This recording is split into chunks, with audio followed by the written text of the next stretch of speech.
Cette histoire se déroule dans un village africain modeste, où la vie est simple mais dure, et où les traditions et le regard de la communauté pèsent lourd sur les choix individuels. Au cœur de ce village vit Mariam, une jeune fille de 19 ans, sérieuse, calme et pleine de rêves. Contrairement à beaucoup de filles de son âge, Mariam croit profondément à l'éducation. Elle est convaincue que l'école est sa seule chance de changer son destin et celui de sa famille. Elle vit avec sa mère, Hawa, une femme courageuse qui a élevé seule 2 enfants après la mort de son mari. Hawa a connu la souffrance, la pauvreté et le sacrifice. Elle place tous ses espoirs en Mariam, qu'elle considère comme la lumière de la famille.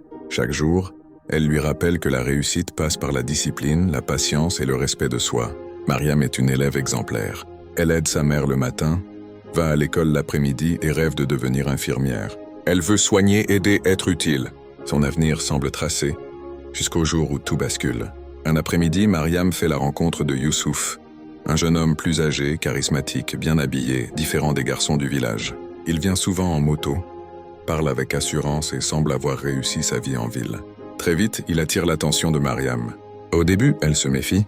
Elle se souvient des conseils de sa mère. Mais Youssouf est patient. Il parle d'amour, de mariage, de projet. Il lui promet une vie meilleure, lui jure qu'il la respecte et qu'il ne l'abandonnera jamais. Petit à petit, Mariam tombe amoureuse.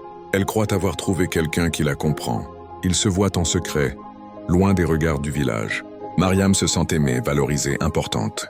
Pour la première fois, elle se projette dans un avenir à 2. Mais cette confiance va lui coûter cher. Quelques mois plus tard, Mariam commence à ressentir des changements dans son corps. Fatigue inhabituelle, vertige, nausées. Elle refuse d'y croire jusqu'au moment où la réalité devient impossible à nier. Elle est enceinte. C'est un choc. Son monde s'effondre. Elle pleure, elle a peur, elle pense à sa mère, à l'école, à la honte. Après de longues hésitations, elle décide d'en parler à Youssouf, convaincue qu'il assumera. Mais face à l'annonce, Youssouf change. Son regard devient froid. Il doute, nie, puis demande du temps. Il promet de revenir. Mais il ne revient jamais. Il coupe tout contact, change de numéro et disparaît de la vie de Mariam. Mariam se retrouve seule, enceinte, abandonnée par l'auteur de la grossesse. Quand sa mère découvre la vérité, la douleur est immense. Hawa se sent trahie, humiliée, brisée. Les paroles sont dures, les larmes nombreuses. Mais le pire reste à venir. Le village apprend la nouvelle. Les regards deviennent lourds.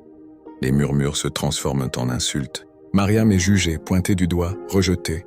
On ne parle jamais de Youssouf. Toute la faute repose sur elle. Sous la pression, Mariam abandonne l'école. Ses rêves semblent mourir un à un. La grossesse avance dans la souffrance et la solitude. Mariam perd des amis, évite les lieux publics, baisse la tête. Pourtant, malgré la honte et la douleur, elle prend une décision courageuse. Elle garde l'enfant. Pour survivre, elle commence à travailler au marché. Sous le soleil, enceinte, fatiguée, elle vend de petits produits pour aider sa mère. Peu à peu, Hawa voit le courage de sa fille. Sa colère se transforme en soutien silencieux. Chaque nuit, Mariam parle à l'enfant qu'elle porte. Elle lui promet de l'aimer, de se battre, de ne jamais l'abandonner comme elle l'a été. Le jour de l'accouchement arrive, dans la douleur et la peur, mais aussi dans l'espoir. Mariam donne naissance à une petite fille. En la prenant dans ses bras, elle comprend que sa vie vient de changer à jamais. Elle appelle son enfant Espoir, car malgré tout, l'espoir est toujours vivant. Les mois passent, être mère est difficile. Les nuits sont courtes, l'argent manque, la fatigue est constante. Mais Mariam tient bon. Avec l'aide de sa mère, elle reprend peu à peu les études à travers des cours du soir. Le village commence à changer de regard. La jeune fille, autrefois jugée, devient un symbole de courage et de persévérance. Mariam grandit, mûrit, se reconstruit. Des années plus tard, Youssouf réapparaît. Il tente de revenir, de s'expliquer. Mais Mariam n'est plus la jeune fille naïve d'autrefois. Elle a souffert, appris et grandi. Elle refuse de lui donner une place qu'il n'a pas méritée. Mariam finit par réaliser son rêve. Elle devient infirmière. Elle consacre sa vie à aider les autres, surtout les jeunes filles en difficulté. Son histoire devient une leçon vivante. L'histoire se termine sur un message fort. Une femme peut tomber, être abandonnée et humiliée. Mais si elle trouve la force de se relever, elle devient plus forte que ceux qui l'ont brisée.